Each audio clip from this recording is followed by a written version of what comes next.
속도를 내어서 앞을 향해서 막 질주하는 차가 있는데요.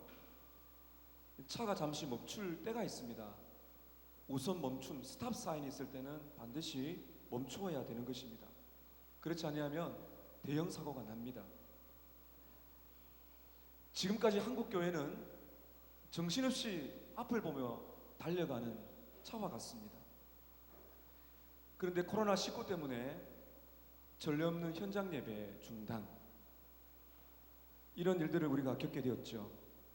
요즘 한국 교회는 포스트 코로나 사태 이후에 어떻게 목회를 할 것인가, 또 이 시대를 어떻게 읽을 것인가, 교회를 어떻게 목양할 것인가에 대한 많은 논의가 되고 있습니다. 저는 이것을 우선 멈춤이라고 봅니다. 우리가 이 코로나 사태를 통해서 하나님 우리를 멈추게 하셨습니다.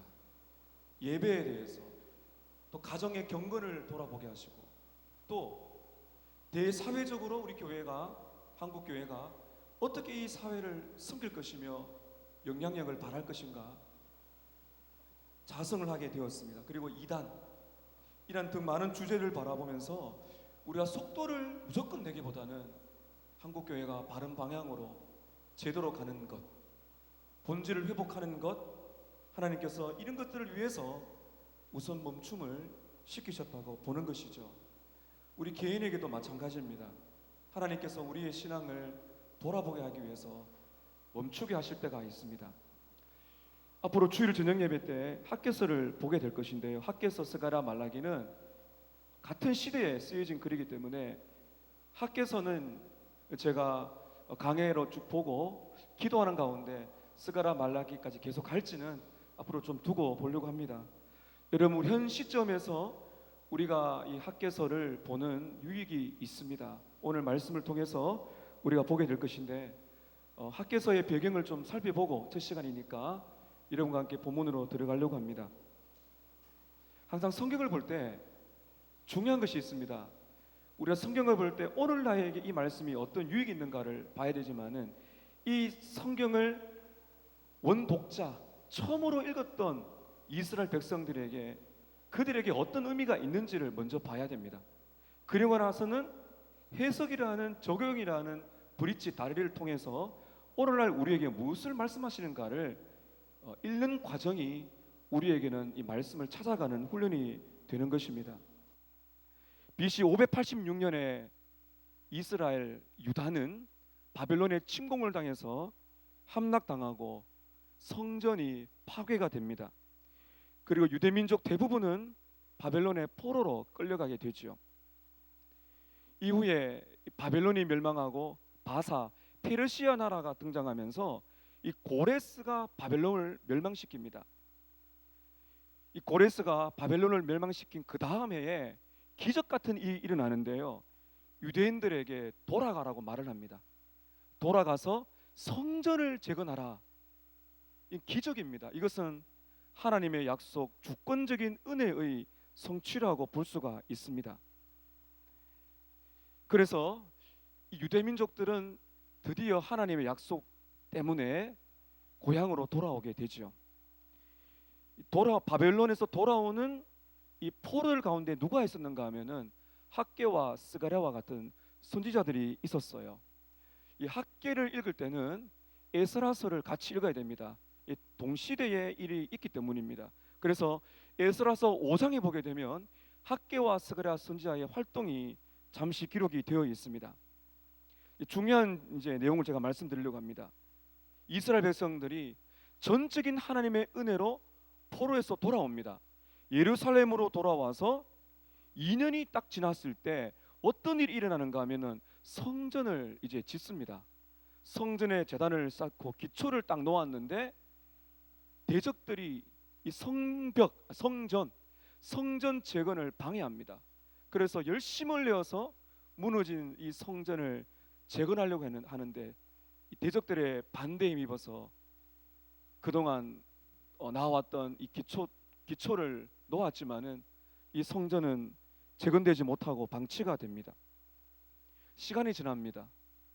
대적들의 저항이 줄어들게 되고 성전 재건할 수 있는 기회가 옵니다. 그렇지만 문제는 무엇인가 하면은 이 성전 재건에 대한 관심이 멀어져 가는 것입니다. 성전도 무너지고 이 에스라서는 이 성전 재건, 느헤미야서는 동시되지 않습니까? 성벽 재건을 다루는 책이라고 볼 수가 있어요. 중요한 것은 성전도 무너지고 성벽 도시도 무너졌어요. 이 재건을 해야 되는데 이스라엘 백성들 마음속에 이 성전 재건이라는 위대한 일이 열정이 사라지기 시작한 것입니다. 그리고는 가뭄과 흉년이 오게 되면서 이 이스라엘 백성들은 가난에 시달리게 됩니다. BC 520년에 포로 귀환된 후 18년이 흘렀을 때 이 페르시아의 다리오 왕이 즉위한 그 순간에 하나님께서는 학개와 스가랴를 통해서 다시 말씀하십니다. 성전을 지으라고 말씀하십니다. 중요한 질문입니다. 그럼 이스라엘 백성들이 무너진 성전을 재건하는 것과 오늘 우리의 신앙생활과 무슨 상관이 있을까요? 여러분 오해하시면 안 됩니다. 학기를 읽으면서 하나님께서 이스라엘 백성들에게 무너진 성전을 재건하라 하시는 것이 교회를 건축하라는 말씀이 아닙니다. 굉장히 그거는 실수하는 겁니다. 왜냐하면 성전이라는 것은 보이는 건물을 말하는 것이 아니기 때문입니다. 하나님의 최고의 관심사 중에 최고는 무엇인가 하면 성전입니다. 포로에서 귀환시켜준 가장 궁극적인 목적은 성전을 재건하는 것이에요. 여기 하나님의 열정이 있습니다. 왜 그런 것인가 하면 이 성전이 어떤 곳인가요? 여러분의 성전이 어떤 곳입니까? 이스라엘 백성들은 예배를 드리는 곳입니다. 예배는 무엇입니까? 하나님을 만나는 곳입니다. 그렇기 때문에 하나님께서 이스라엘 백성들에게 포로로 돌아가면은 성전을 재건하라는 이 사명을 먼저 주신 것은 하나님께서 자기 백성들을 버리지 아니하시고 다시금 하나님이 그들의 하나님이 되고 그들은 하나님의 백성이 되며 하나님과 더불어 만나는 이 교제의 삶, 예배의 삶의 회복이 그들에게 가장 중요했기 때문입니다. 또한 성전은 왜 중요한가 하면 이방인들에게 이스라엘 백성들의 정체성을 알리는 것입니다. 성전을 짓습니다. 그리고 예배를 드릴 때 이방 사람들이 보게 되는 것이죠. 아, 저들은 하나님을 경배하는 백성이구나. 여러분 성전이 너무나 중요합니다. 결론적으로 이스라엘 백성들은 하나님을 만나기 위해서 약속된 장소인 성전으로 가야 됩니다. 그런데 이 성전이 무너진 후 18년 동안 포로 귀환되었지만은 성전이 방치된 채 이스라엘 백성들이 살고 있었다는 것이죠. 하나님께서는 다시 한번 학개와 스가랴를 통해서 성전을 재건하라는 예언을 주십니다. 자, 1절을 보십시오. 다리오 왕 제2년 여섯째 달 그 달 초하루에 여호와의 말씀이 선지자 학개로 말미암아 스알디엘의 아들 유다 총독 스룹바벨과 여호사다의 아들 대제사장 여호수아에게 임하니라. 이르시되, 학개로 말미암아 유다 총독 스룹바벨은 바로 왕족입니다. 스룹바벨은. 그리고 여호수아는 제사장입니다. 정치적인 지도자와 이 영적인 지도자를 두 명을 불러서 그들에게 말씀을 주고 그들을 통하여서 이 지도자들이 움직여서 성전을 재건할 수 있도록 백성들을 설득시키려 하시는 하나님의 계획인 것입니다. 오늘 이 말씀이 여러분 우리에게 왜 중요할까요? 우리에게 정말 중요한 것은 하나님을 만나는 것입니다. 하나님을 만나는 것입니다. 한국 교회는 이것을 많이 잃었습니다. 자기 살 길이 바빠서 진짜 하나님이 원하시는 이 교회의 영광을 잃어버린 것입니다. 저는 여러분 오늘 말씀을 통해서 하나님을 만나는 신앙 회복을 위해서 우리가 어떻게 해야 되는지, 이 성전을 건축한다는 것이 오늘 우리에게 어떤 의미가 있는지 여러분께 말씀을 드리려고 합니다. 하나님을 만날 수 있는 신앙 회복을 위해서 우리는 어떻게 해야 될까? 오늘 이것이 말씀의 주제예요. 하나님을 만나는 신앙 회복을 위해서 첫 번째는 우리의 행위를 살피라. 이렇게 하나님께서 말씀하십니다. 우리의 행위를 살피라는 것입니다. 이것은 우리가 지금까지 살아온 지난 날들을 돌아보라는 것입니다. 자, 2절과 3절을 함께 읽어보겠습니다. 자, 2절과 3절 함께 읽습니다. 시작. 여호와가 이같이 말하여 이르노라. 이 백성이 말하기를 여호와의 전을 건축할 시기가 이르지 아니하였다 하느니라. 여호와의 말씀이 선지자 학개에게 임하여 이르시되. 하나님께서 이 백성에게 뭐라고 말씀하십니까? 이 백성들이 말하기를 여호와의 전을 건축할 시기가 아직 이르지 않았다, 이렇게 말한다고 하는 것이죠. 하나님의 마음이 너무 답답한 것입니다. 포로에서 귀환한 지 얼마나 지났다고 제가 말씀드렸어요? 18년이 지났어요. 근데 백성들이 지금 뭐라고 말하고 있습니까? 하나님, 아직 성전을 재건할 시기가 아니라는 것입니다. 18년 동안 하나님의 성전은 방치가 되었어요. 여러분, 그렇다면 지금 무엇이 다 무너진 것인가요? 예배가 무너진 것입니다. 예배가 무너지고 하나님과의 만남은 뒷전으로 밀려간 것이죠. 하나님이 그렇게 말씀하시는 것입니다. 이 백성이 하나님의 전을 건축할 시기가 아직 안 되었다고 말하고 있는 것입니다. 성전 건축은 뒷전인데, 그러면 이 백성들이 도대체 18년 동안 무엇을 위해서 뛰어왔을까요? 여러분, 4절을 보시기 바랍니다. 이 성전은 황폐하였거늘 너희가 이때에 판벽한 집에 거주하는 것이 옳으냐? 여러분 보십시오. 하나님이 임재하시고 예배의 영광을 누릴 수 있는 성전은 황폐해졌어요. 무너졌어요. 그런데 그럼에도 불구하고 이스라엘 백성들이 18년 동안 무엇을 했다는 것입니까? 자기들의 집을 짓는 것에 바빴다는 것입니다. 말씀 보십시오. 너희가 이럴 때에 판벽한 집에 거주하는 것이 옳으냐? 판벽한 집은요, 나무를 가공해서 벽과 지붕을 쌓은 집입니다. 화려한 집을 말하는 것이 아니라요, 나름의 집을 장만한 것입니다. 그래서 판벽한 집이라는 것은 지붕을 덮은 집이라는 뜻도 담겨 있는 것이죠.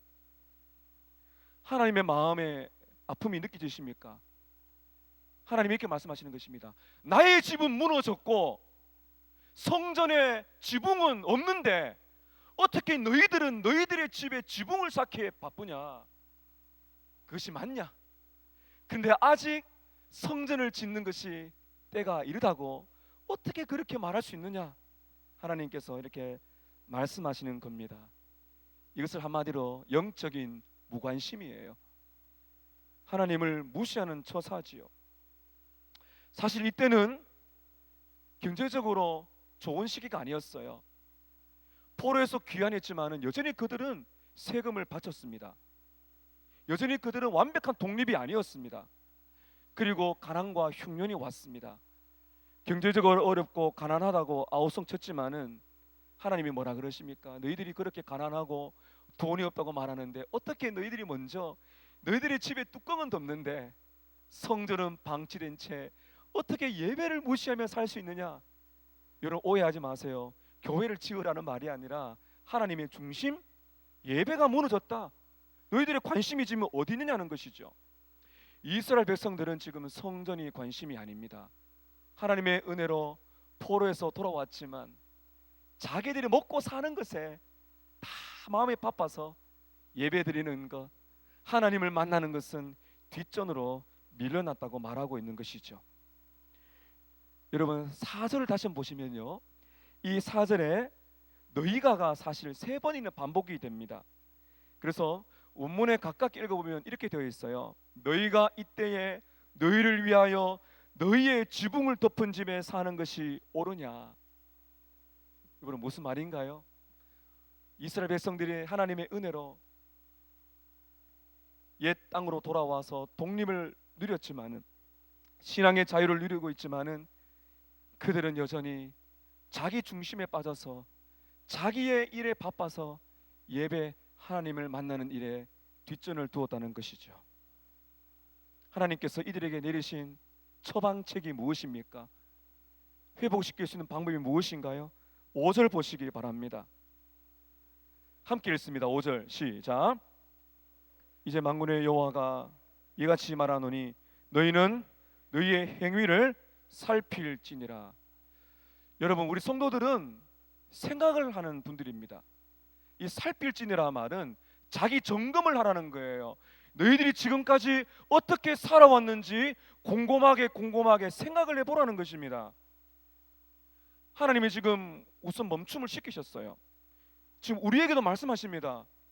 코로나라는 전대미문의 재난 앞에서 하나님께서 우리에게 말씀하십니다. 너희의 지난 행위의 일을 돌아보라고 말씀하시는 것이죠. 지난날의 행동과 그 결과를 잘 생각해 보라는 것입니다. 제가 다시 한번 강조합니다. 예루살렘으로 전적인 하나님의 은혜로 돌아온 지 18년이라는 긴 시간이 있었지만은 영적인 무관심 때문에 하나님은 뒷전으로 밀려가고 자기의 집을 짓는다는 명목으로 성전은 방치가 된 것이죠. 여러분, 이렇게 하나님을 무시하고 하나님의 일을 앞장세우지 못한 결과가 무엇입니까? 이어지는 말씀만 보실까요? 6절입니다. 너희가 많이 뿌릴지라도 수확이 적으며 먹을지라도 배부르지 못하며 마실지라도 흡족하지 못하며 입어도 따뜻하지 못하며 일꾼이 싹쓸 받아도 그것을 구멍에 뚫어진 전대에 넣음이 되느니라. 엄청난 노력을 하고 돈을 벌었지만은 이 돈 주머니가 뚫혀서 다 떨어진다는 것이죠. 실패와 좌절만 그들 앞에 있다는 것입니다. 하나님께서 그들에게 신앙생활을 돌아보도록 하기 위해서 그렇게 지금 이 시기는 열매가 익어야 될 시기인데 열매를 얻지도 못하고 수확이 적고 먹어도 배부르지 못하고 마셔도 흡족하지 못하고 입어도 따뜻하지 못하고 일꾼이 임금을 받아도 밑 빠진 독에 물 붓듯이 그렇게 가난해진다는 것이죠. 계속 그러한 삶을 너희들이 살고 있다. 사랑하는 성도 여러분, 우리가 지금 어려움을 겪고 있는 것은 하나님의 사인입니다. 우선 멈춤,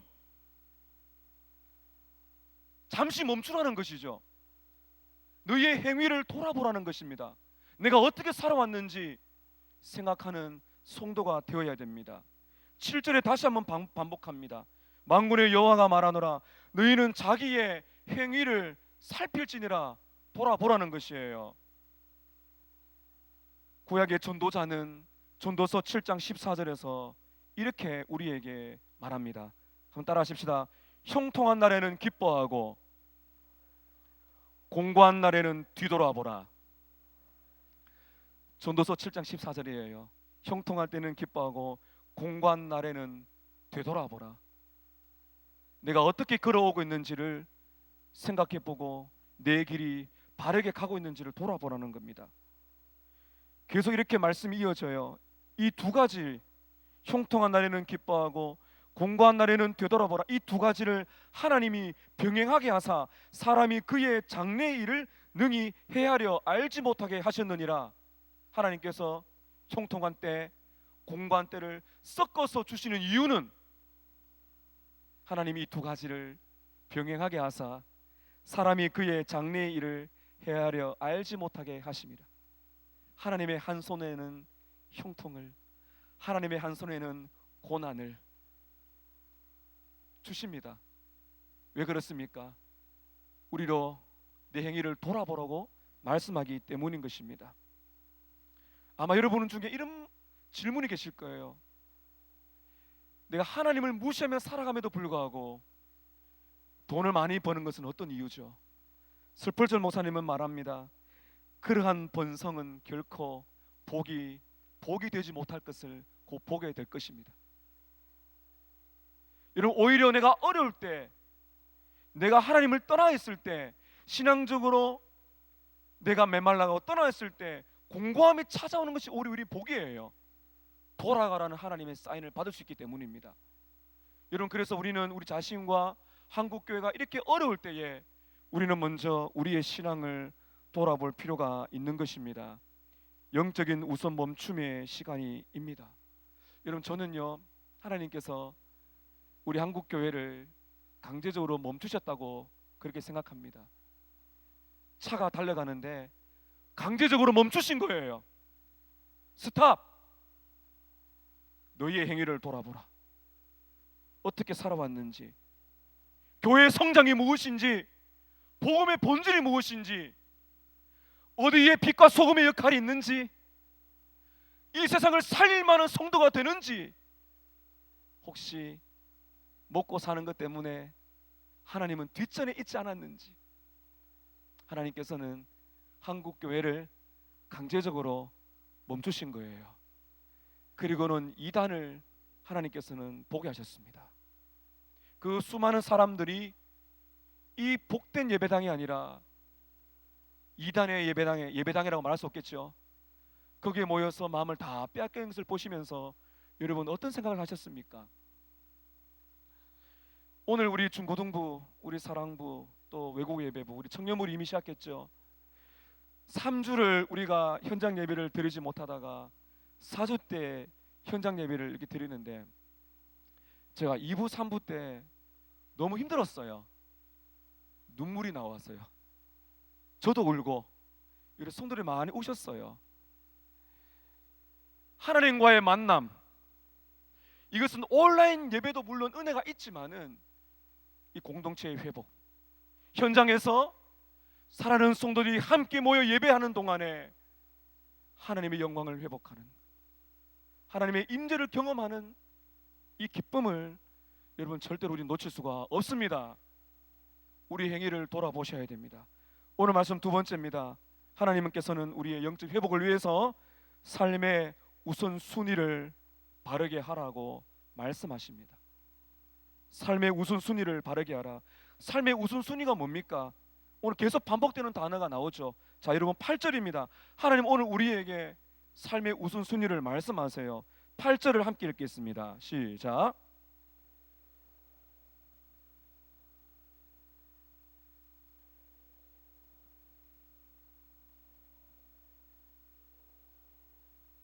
하나님께서 지금 대단한 것을 요구하십니까? 멋진 돌을 깎아라고 말씀하십니까? 레바논의 백향목을 가져오라고 말씀하십니까? 그렇지 않습니다. 그냥 산에 올라가라고 말합니다. 산에 올라가서 그냥 나무를 베어서 성전을 건축하라는 거예요. 하나님의 의도가 보이십니까? 그런데 문제는 무엇인가요? 산에 올라가서 나무를 베어서 다 어디로 가져간 거예요? 자기 집 지붕을 다 덮고 있는 것입니다. 하나님께서 말씀하시죠. 산에 올라가서 나무를 베어 성전을 건축하라. 그리하면 내가 그것으로 말미암아 기뻐하고 또 영광을 얻을 것이다. 여호와가 말씀하셨습니다. 여러분, 그렇다면 다시 한번 우리가 정리해 볼까요? 성전을 건축한다는 것은 어떤 의미입니까? 삶의 우선순위를 회복하는 것입니다. 제가 서론에 말씀드렸죠. 하나님이 지금 이스라엘 백성들에게 성전을 건축하라는 것은 오늘날 이 건물, 교회 예배당을 건축하라는 말이 아니에요.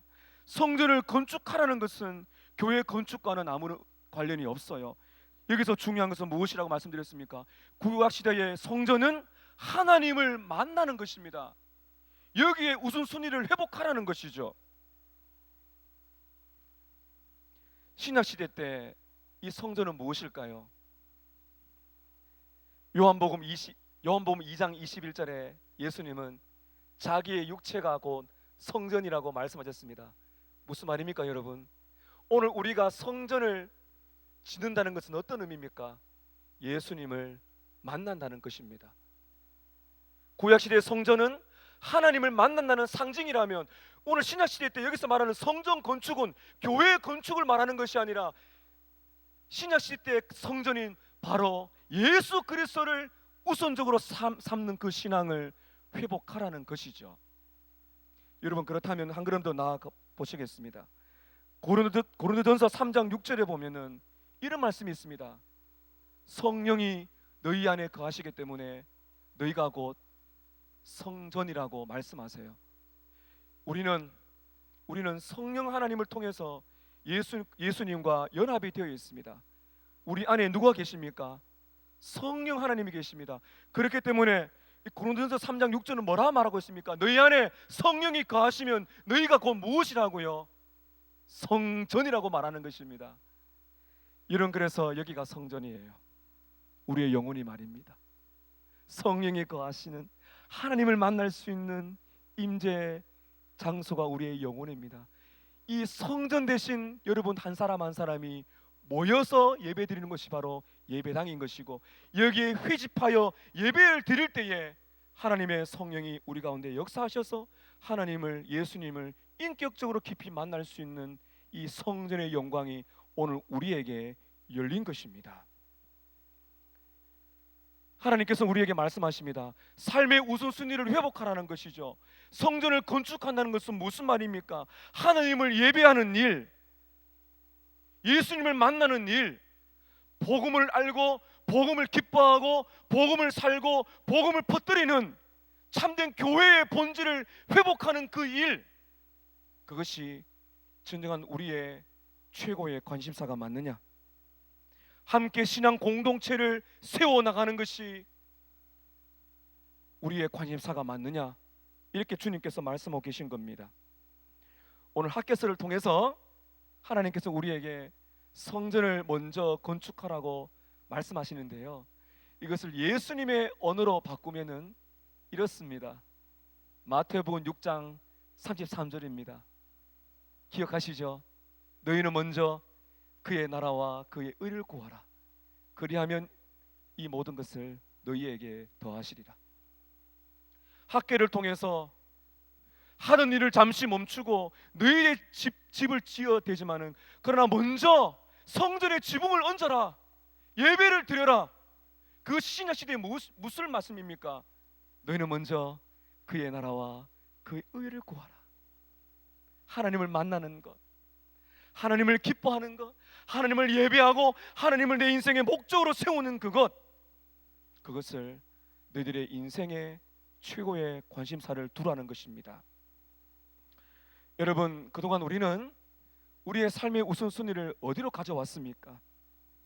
많은 성도들이 그동안 자신의 안정과 안위를 위해서 많은 시간과 물질을 투자해 왔습니다.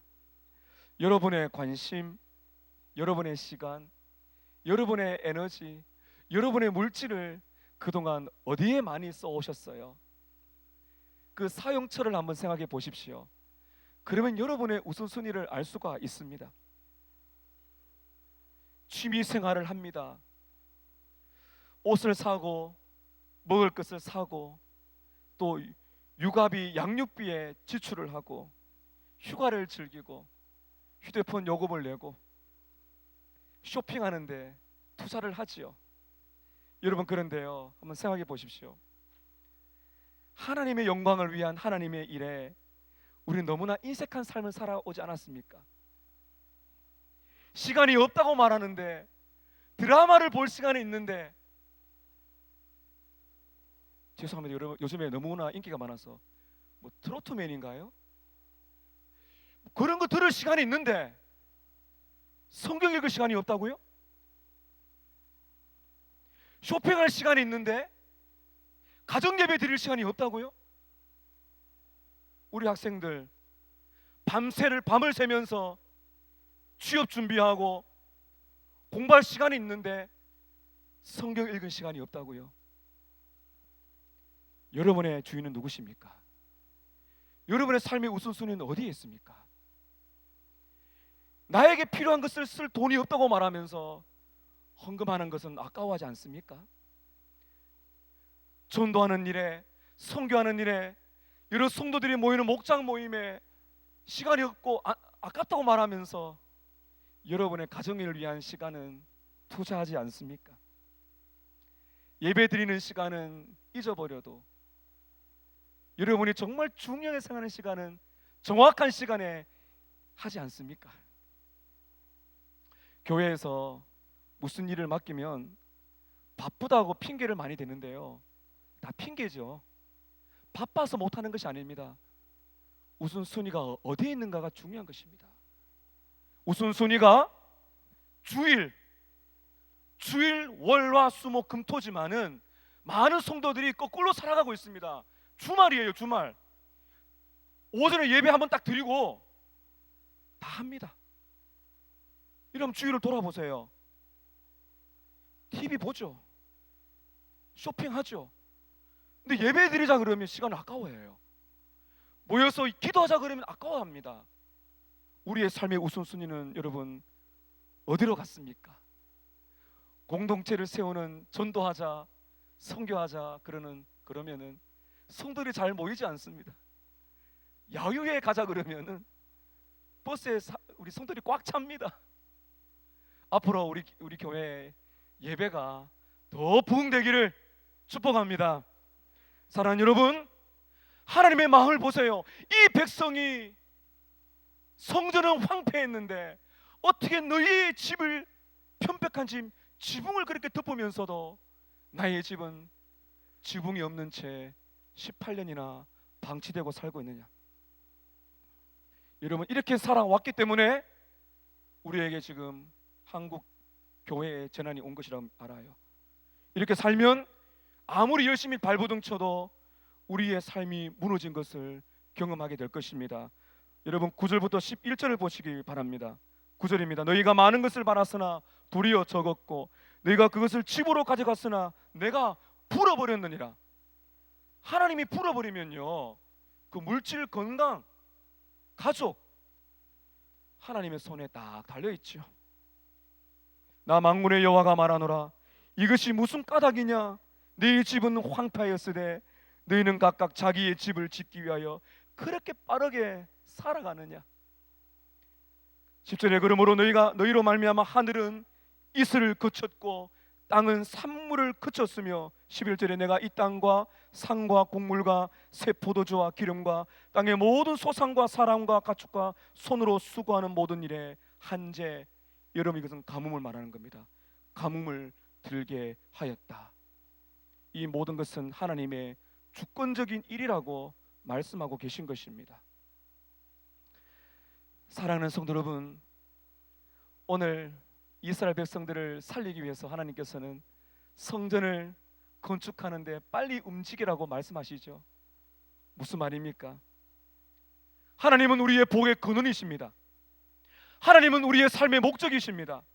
하나님과 함께하는 것이 우리의 최고의 기쁨입니다. 여러분, 믿으십니까? 우리는 성전을 다시 세워야 됩니다. 예배 자리로 모여야 됩니다. 하나님을 예배하는 것이 우리의 감격과 기쁨이 되어야 됩니다. 하나님을 우리의 인생의 최고의 자리로 높여드리십시다. 시간과 물질과 에너지를 내게 맡기신 가정과 일터에도 쏟아부어야 되지만은 우선적으로 주님을 섬기는 일에 예배드리고 말씀 묵상하고 기도하고 그 복음을 알고 복음을 기뻐하고 복음을 살고 복음을 퍼뜨리고 이 믿음의 공동체를 세워내고 주신 곳곳에서 교회의 손발이 되어서 많은 성도를 섬기고 복음을 전하고 가르치고 세워주는 이 일을 여러분, 절대로 우리는 소홀히 해서는 안 되는 것이죠. 왜 이렇게 해야 됩니까? 마지막 질문입니다. 왜 하나님께서는 성전을 건축하라, 하나님을 최고의 우선으로 회복하라고 말씀하십니까? 오늘 본문 학개서는 단순히 물질적인 복이 있기 때문에 그렇게 하라고 말씀하는 것이 아닙니다. 그의 나라와 그를 구하면 우리의 쓸 것은 주실 것입니다. 그것이 우리의 궁극적인 목적이 아니에요. 왜 하나님을 가장 우선순위로 회복해야 되는가? 다시 한번 8절을 보시겠습니다. 여러분, 이 8절에서요 하나님의 감정을 한번 읽어보세요. 자, 8절 우리 다시 한번 읽겠습니다. 시작.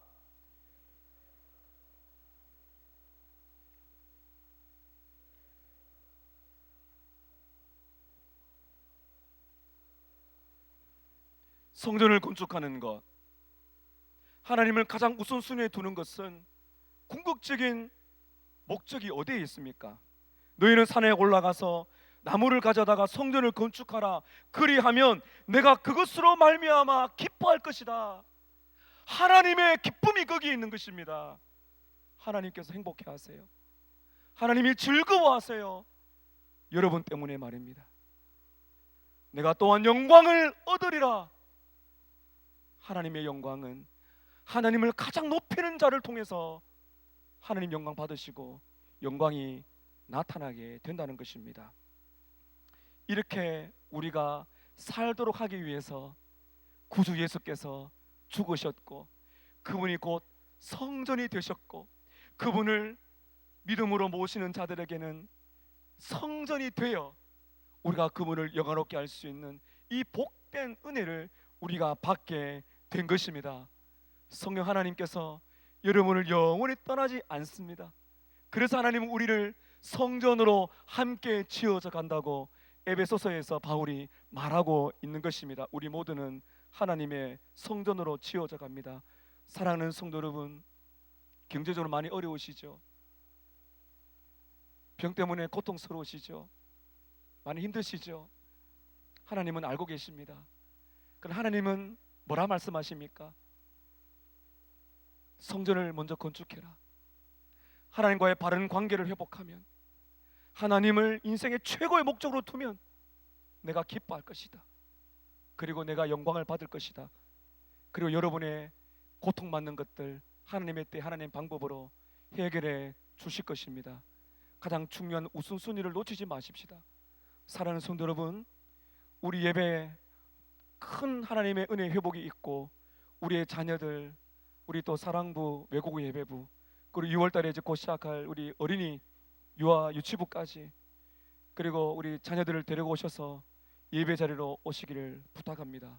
함께 오셔서 하나님의 영광의 광채가 임하는, 우리가 좀 전에 불렀듯이 아름다우신 그 사랑스러우신 주님이 임재하셔서 그 주님을 만나는 임재의 경험이 예배 현장에서 있음으로 말미암아 하나님의 기쁨이 충만하고 주님이 우리를 통하여 영광 받으시고 우리의 생애가 다시 한 번 더 이 땅에서 빛과 소금으로 회복되는 역사라 주실 줄로 믿습니다.